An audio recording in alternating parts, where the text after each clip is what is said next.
It's Thursday, March 18th, and it's time for your Barbados Today morning news update. The days of government continuing to heavily subsidize public transportation in Barbados are coming to an end. Word of this from Transport Minister Ian Goodin-Edgell, who admitted that government could no longer carry that burden and would look to private operators to be largely responsible for transporting commuters across the island.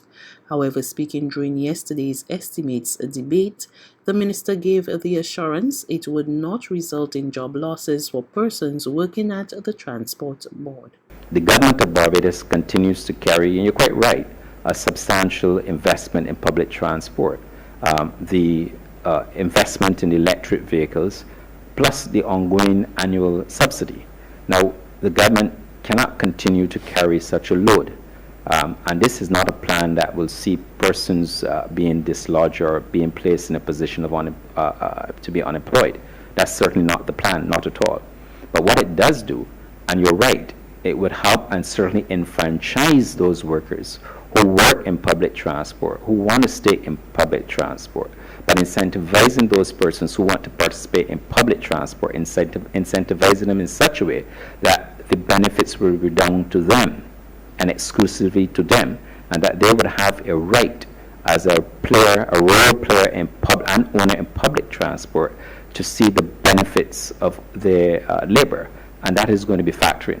Now, the plan, obviously, that we have to have discussions with all the partners involved. We have to discuss it with the unions. We have to discuss it with all the private operators, and we're going to do that. The minister revealed that among the plans was the establishment of a mass transit authority. He said that the transport augmentation program was a good example of a public-private partnership initiative. The public transport sector in Barbados is worth in excess of $200 million. And people won't stay in a business where they're not making money. The TAP program has proven to be a great enabler and contributor for the Transport Board in terms of allowing the Transport Board to increase its carrying capacity, and that is going well with the 12.5% fee that they pay to the Transport Board. Within the TAP program, operators are given incentives, including duty-free access to imported vehicles, and that is already in the plan. In respect to incentives, any incentive would have to revolve around the existing fee. Of course, with a mass transit authority, you could factor in such an incentive fee at no cost to the government. Residents, especially those in the north of the island, continuing to experience water outages, have been assured that the government is actively working to solve the problem. The assurance from Minister in the Ministry of Water Resources, Charles Griffith. Speaking during the estimates debate yesterday, Griffith said several projects were on the way to address those issues. The BWA is actively pursuing goals that will rectify all of the current issues that we're having across this country. And I am intimately involved in the process. I'm intimately aware of the challenges that we're having island-wide. Yes, you mentioned the project that is happening in the eastern corner at Vineyard, but that is one of maybe several CapEx projects that we will be looking to implement in short time. There's plans in train to rectify the water situation that is currently happening in the north through desal plants. There's also plans to rectify part of the problem that is happening in the constituency of St. Joseph through the upgrade of the St. Stephen's to Lodge Hill initiative. We have several water augmentation projects that will be rolled out in short time. So you may not be seeing what you term a strategic plan coming from the BWA, but I want to assure you that the BWA is actively looking to rectify all of the issues. Still with news from the floor of Parliament, people who rent beach facilities have racked up $1 million bill with the National Conservation Commission. However, responding to questions from lawmakers during yesterday's estimates debates, NCC Manager Ryan Alls said that the Commission was being as lenient as possible with its clients given the current economic challenges. We also plead and encourage persons to pay what is due to the Commission. We do what we can, but we are also sensitive to the fact that this is a trying time.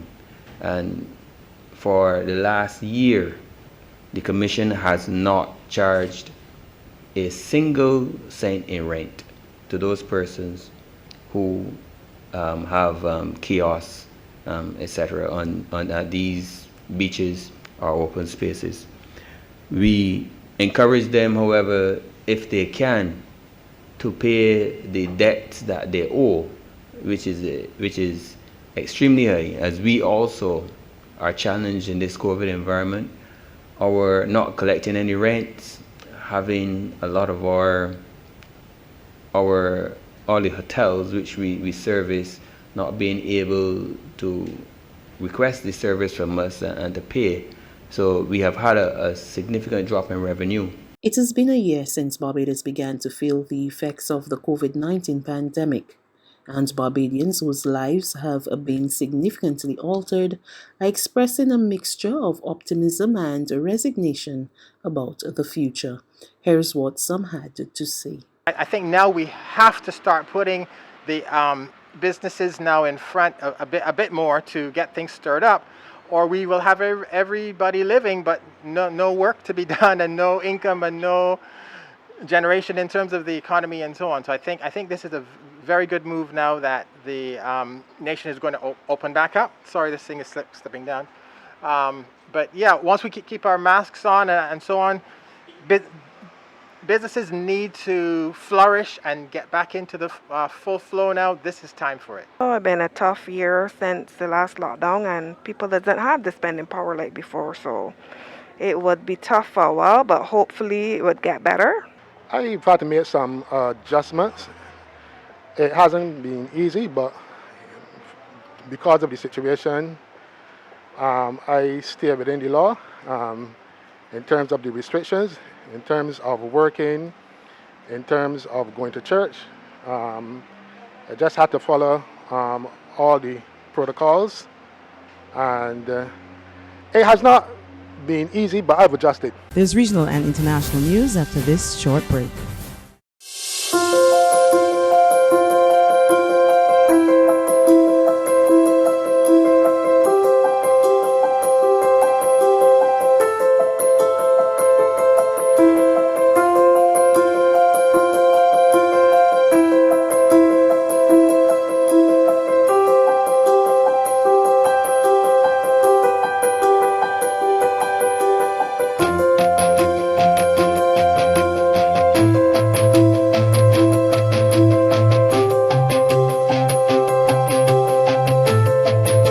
Barbados Today, news you can trust. To regional developments now, Guyana records another COVID-19 related death, and cases of the virus continue to spike with 84 new cases in a 24-hour period. Gordon Mosley of News Source Guyana reports. In the past 24 hours, the country recorded 84 new cases, with 54 of those new cases being confirmed in Region 4. In the past 15 days, a total of 696 new cases have been recorded across the country. The country has also recorded one additional death overnight, taking the death toll to 210. There are now 725 active cases of COVID-19 in the country, with 684 of those persons in home isolation, while 41 are hospitalized. The increase in new cases is coming at a time when the government continues to roll out a national vaccination drive against the virus. Healthcare workers and persons above the age of 60 are being targeted for the vaccines. Other groups are to receive their vaccines as more shots become available. And finally, In a letter to the local health organization, the NHS warned of a significant reduction in the weekly supply of COVID-19 vaccines in England next month. Here's Health Secretary Matt Hancock. The supply is always lumpy, and we are on course to deliver the offer that everybody who's aged 50 and above will be able to get vaccinated by the 15th of April. I recommit to that today, and of course, these supply schedules have moved up and down throughout this whole rollout. It's absolutely part of the course, and it is that's why it's that is a normal operational letter. But the critical thing in terms of the readers of the Daily Mail is I can assure readers of the Daily Mail that there is enough supply, and we have the NHS across the UK ready to be able to deliver on the offer of a vaccine to all over 50s by the 15th of April. Sorry, what about the under 50s? When are they going to get their jabs? Looks like they're going to have to wait at least an extra month now. No, because we're committed to all adults being able to get the jab by the end of July, and we're on track to deliver on that commitment. That's news. But for the very latest, visit us at www.barbadostoday.bb. You can also subscribe to our e-paper, email updates, or like us on Facebook, and sign up for our breaking news alerts via WhatsApp. We're also on Izumi Media in bus terminals, as well as screenplay at supermarkets and gas stations near you. And you can also hear us on Mix 96.9 FM and Capital Media HD 99.3 FM.